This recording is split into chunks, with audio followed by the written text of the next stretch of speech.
Okay. So this is the third group of teachers I have here for you to learn from. This is Danielle Novak, and she's a Kentucky TESOL board member, and her wonderful colleague, Holly Pitts, who was my table neighbor here. Very inspiring. And they have a really good thing going at their school, you know. And so, what are the main things you learned today that you want to tell future ESL teachers to learn about collaborating with other teachers? I think working on especially vocabulary and context and different strategies that you can use for that. One of the things that we learned was something called a vocabulary review jigsaw, where you can jigsaw that activity and give each one of the kids in a group a role that they play to kind of figure out the vocabulary that they've read.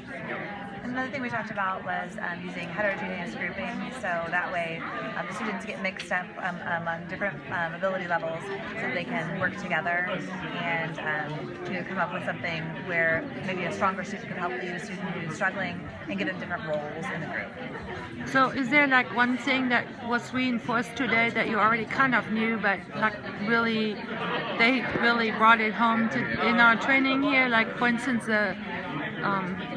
Bloom's taxonomy issues, and everybody talking and those kind of things. Like, well, I think just reinforcing scaffolding. I mean, that's huge. It's huge for all kids. As far as Bloom's taxonomy goes, just because the students have a lower proficiency level doesn't mean that they can't access higher thinking skills. So you can use resources like including images and that sort of thing, and having the students talk about those and how they relate to the content, and they don't necessarily have to have the higher level language in order to do the higher level thinking.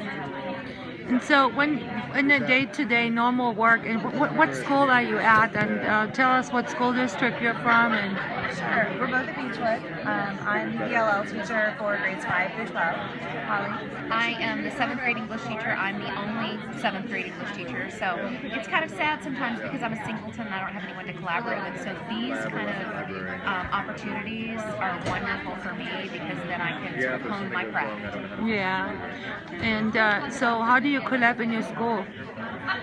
Well, it's the beginning of the year, so we've been trying to assess where students are. Our plan for the future right now, she's got 3 of my students in the class. 2 of them are higher level students, 1's a newcomer. Currently, her newcomer is coming out of her class into my class for a few days a week, and then we're going to be pushing him in while I go in to her class. So kind of co-teaching, or do you co-teach too, or? Yes. Great. Well, thank you so much. I'm going to probably follow up with you sometime in November, but thanks for your time. Thank you.